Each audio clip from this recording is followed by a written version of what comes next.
Mark Rothko was a color field painter, and he was put in the school or sometimes called an abstract expressionist. But I think this is slightly incorrect if you think about the painting in terms of a physical description. The best way to kind of look at a Rothko painting is to describe it in terms of its texture, color, its composition, and that'll give you an entryway. Rothko's paintings have a lot of trouble in terms of being archival. When you refer to a painting in terms of its archival qualities, you're talking about how permanent it is, whether or not it's going to rot or fall apart. In the case of these big canvases, the artist used oil paint, and the paint that, or the thing that binds the pigment or the paint particles to the canvas is linseed oil. And the problem with what Rothko did is that instead of using something thick layers of oil paint called impastos, um, which are thick paint, and you probably have this proportion of 75% paint particles to 25% linseed oil, Rothko would add linseed oil and turpentine and almost wash the color off, and a very high proportion of paint thinner. And when he does this, he's actually washing away the glue that would hold the painting together.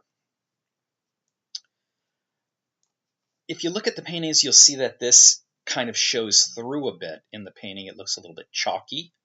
And I think conservators are having trouble with these paintings because sometimes they're a little chalky and they rub off, and so they need to fix that.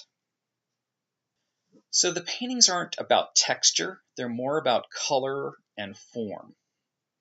And so in order to understand the Rothko painting, what you're supposed to appreciate about it, you have to know a little bit about color theory and how color theory works. And color theory is kind of important and a little confusing. It's almost like algebra because there are these two elements to it.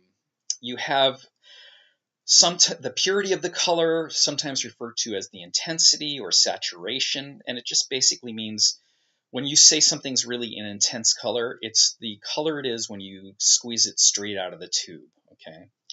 The other term is the name of the color, which is also called hue. So when you're referring to a hue, you're literally referring to the name of the color.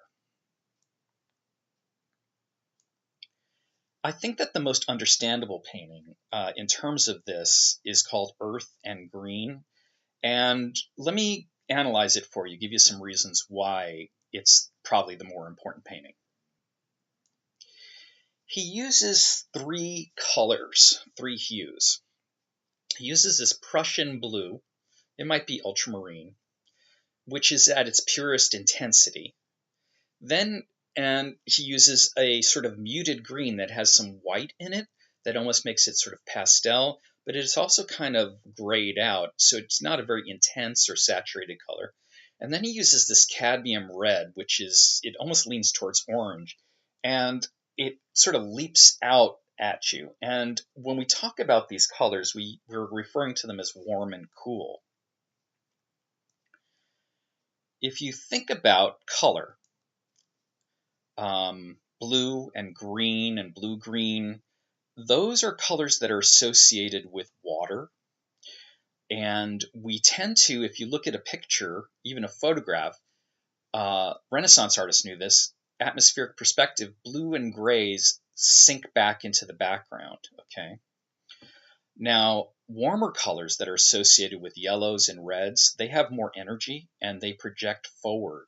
And so artists have used this for a long time to describe where something is in the picture plane, and it happens naturally. So when you look at a painting, the warm, cool relationship of colors makes a color either move forward or move backwards into the picture plane. So if you were to let your eye rest on this painting, I think that you'd see that it almost feels like the squares on the background are floating. And it appears as if the blue in the background is the background, I guess. The green square, which is this muted green, is sort of between the red plane and the blue plane. And so he makes these squares floating almost as if they're an illusion of reality, almost as if they're a kind of landscape, even though they're abstract paintings. Now, some historians, and I think Rothko would agree with this, that's why I'm bringing it up, say that he meant his paintings to be spiritual and get at some sort of essential essence. And this is in keeping with a lot of what people have been thinking about with Rothko in terms of his art. But we'll return to that later.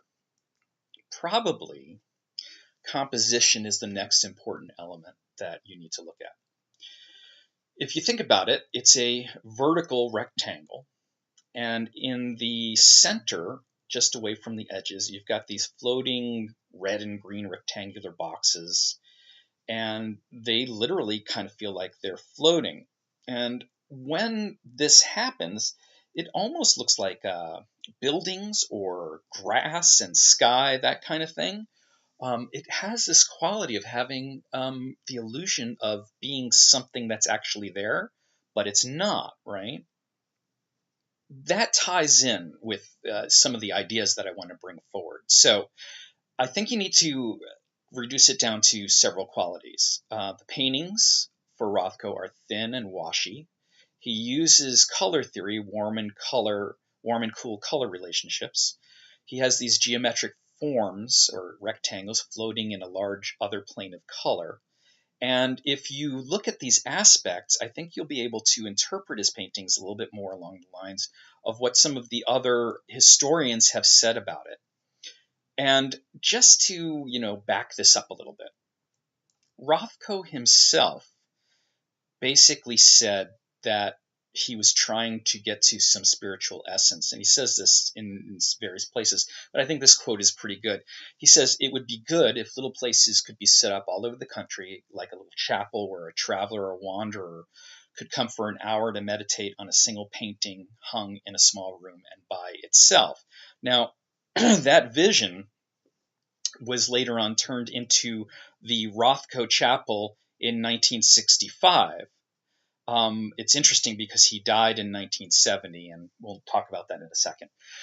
There are several essays, an entire book, which I had to read as an undergrad, devoted to looking at Rothko's paintings as if there's some sort of transcendentalist landscape along the lines of the Romantic painters from the 19th century, like Caspar David Friedrich.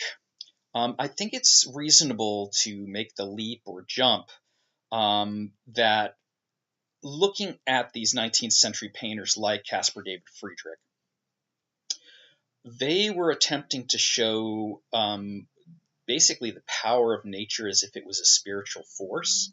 And they would do this through the landscape paintings that they worked on. And so a lot of times they'll address things like fire, which is something you can't control, or storms. And those would be symbols of some sort of spirituality for them. And if you look at the colors in Rothko's paintings, and, I guess it's pretty clear that there could be a sort of link between these painters, especially when you make the assumption, which is true, which, he's an educated, privileged white male, more or less. He would have been aware of the traditions in art history, especially from the previous century. And so I think that Robert Rosenblum probably had a pretty good interpretation of this. So what does this mean?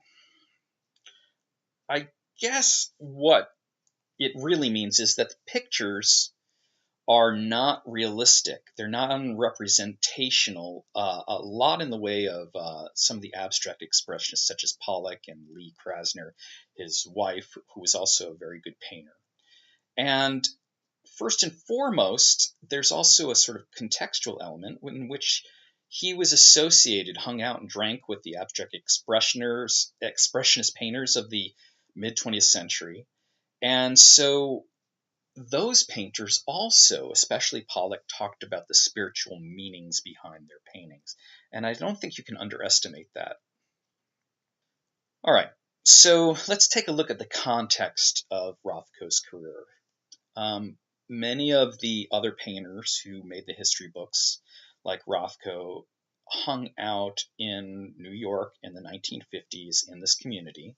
They had the same type of thinking, the same beliefs as Rothko did. I think that because he lived in New York in the 1950s and hung out with other artists, other elements that sort of took place, helping to make him famous and important and increase the monetary value of the painting, was that he dies young in 1970. And there's some evidence that he might have been killed. Supposedly, the controversy around his suicide is that there's elements you can look into it, but right after his suicide, the gallery that was representing him started selling his work, and then they didn't give any of the proceeds to Rothko's widow. I've had some teachers also say that they think that the quality of the painting dropped significantly. So those are reasons why he could have been murdered to increase the value of the painting, and certainly adds to the shadiness. So I just thought that that would be the most important stuff that you need to know about him.